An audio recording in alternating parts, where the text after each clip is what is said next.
Paradise Beach, once known for its golden sand and clear waters, has become a dead zone with millions of rotting fish. Nobody in their lifetime, we ask the elderly people, nobody saw it. And they believe in these supernatural things. So they said that's why. It's a bad omen. Yeah, bad omen, exactly. Crabs, fish, everything was completely dead. Wow. Even all the plants surrounding that place are all died. Turn red. They all died. And the water, there's no living thing in that water. Locals have been quick to link these apocalyptic scenes to the Chinese factories now dotting these shores. These fish meal plants promise employment, infrastructure, and a potential solution to a global food supply crisis. But at what cost? 2/3 of the planet is covered by water. It's our planet's wildest frontier, breathtaking as much as it is vital to all life. A place of discovery and endless reinvention, a metaphor for freedom, as well as a profoundly dystopian realm where the darkest of all humanities play out. Over 50 million people work at sea, and human rights and environmental abuses often occur with impunity. 6 of you. 6 people we are sleeping in here. So hot. This is I've never ever seen this bad. My name is Ian Urbina. As a journalist, I've spent the past decade reporting from this lawless frontier. I run an investigative journalism organization called the Outlaw Ocean Project that reports about crimes happening in this space.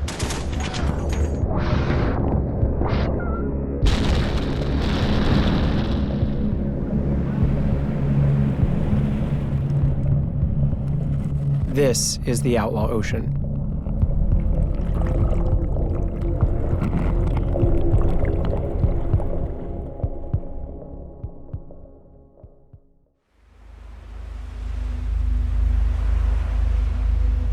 The 5,500-kilometer coastline of West Africa is home to some of the most diverse waters in the world.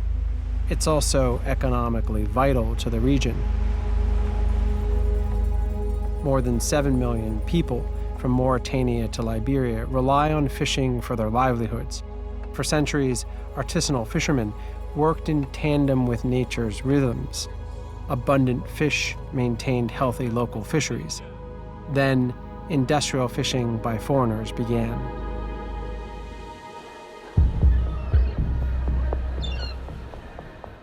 We have to start perhaps in 1880, when the Brits deployed the first steam trawlers, and they emptied around the British Isles the stocks of fish that had accumulated over centuries in a decade or so.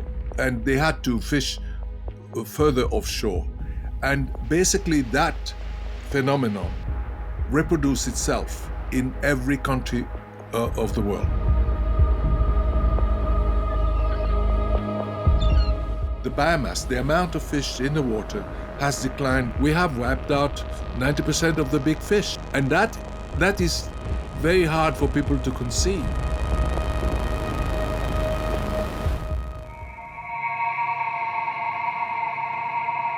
With the depletion of at-sea stocks, a hopeful solution emerged: fish farming on land.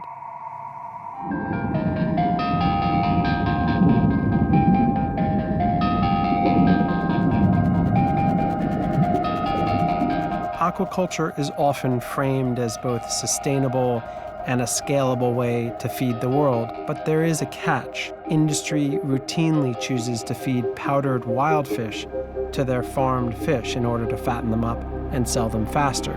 Fish meal is a very inefficient food source that actually worsens depletion of ocean fish stocks rather than slowing it. Fish meal is a product that you get out of fish little fish, they are ground up. They are not treated like fish for human consumption, and they are put in grinding machine, and they are then dried in a reduction plant, and then you get powder.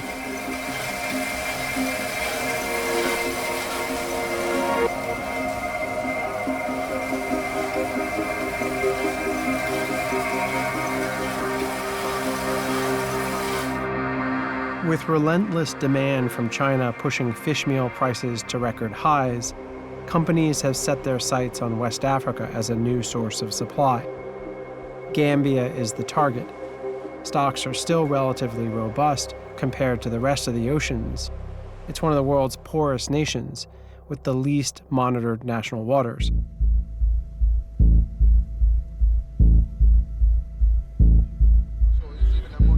My team and I joined local journalist Mustafa Mane, who has spent years investigating the impact of 14 fish meal factories that have popped up in Gambia and neighboring countries. Where are we right now?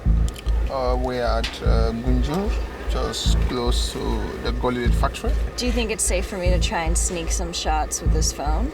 It's risky. It's really risky because you can be attacked, you can be assaulted. They are very aggressive because they don't compromise. Okay. Should we put the cameras away or? The cameras should be put away. Fabio, put the camera down. Not only does the industry create food security issues, but it also destroys local tourism with rancid-smelling emissions and pollutes local waters as the factories dump toxic waste. A local TV crew filmed images of the process.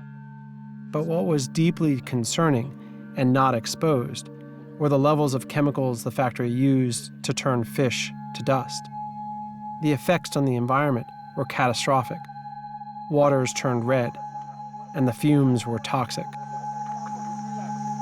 The smell is unbearable. Microbiologist Ahmed Manjang analyzed the water and found it contained double the amount of arsenic and 40 times the amount of phosphates and nitrates deemed safe. Locals destroyed a pipe that was pumping waste into the ocean. Activists were arrested, but the pipe was restored.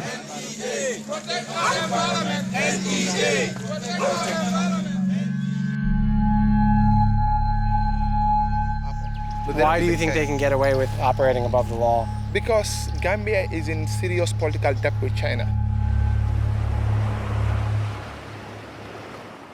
Okay. Hello. What's going on? You good? I went to Manjang's home. He's the microbiologist who had tested the toxic waters. He's also now a leader in the opposition to the factories. The local fishermen, they lost control of their beach. These fish meal are taking the protein away from our dinner tables.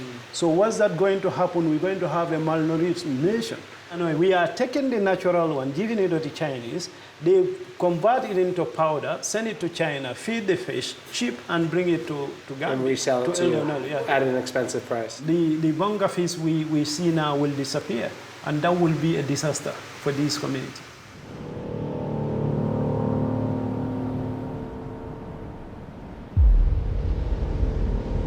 The ocean conservation group Sea Shepherd began to patrol Gambian waters to help the local Coast Guard. I was invited on board.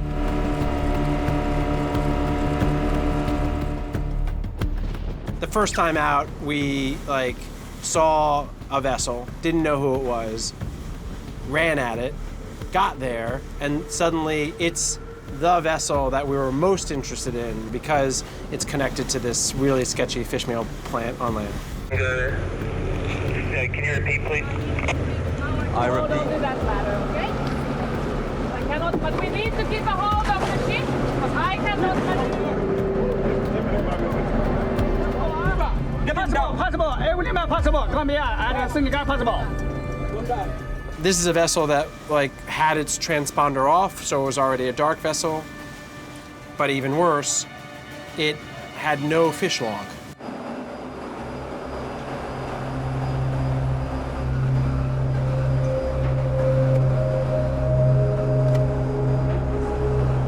A fishing vessel's got to have a navigation log, which is their positions every day, where they fished, the quantity of fish. You can see the last entry here was on the 21st of January, and then there is nothing. Then this is a dark ship. Who knows where they fished? Amigo, what's that? He's saying that they can't start going to Banjul yet. He needs 2 hours to make some repairs. We've seen him motoring all morning. It's a delay tactic so he can get on the radio. The captain of the ship was not particularly cooperative, and the Sea Shepherd crew and the Gambian fishery and navy officers told him he was under arrest and ordered him to bring his ship into port.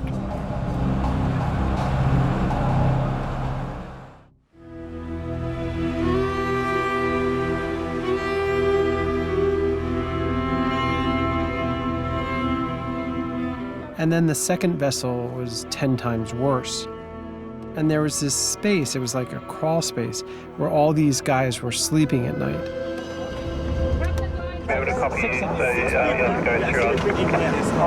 So hot.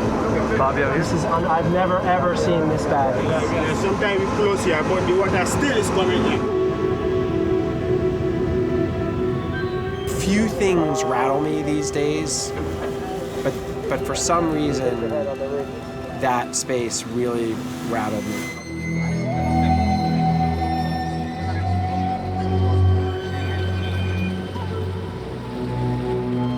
The local fishermen here also testifying that these guys have been trawling very, very close to the shore. On top of that, the living conditions here are really not for humans. Not even for animals, but not for humans.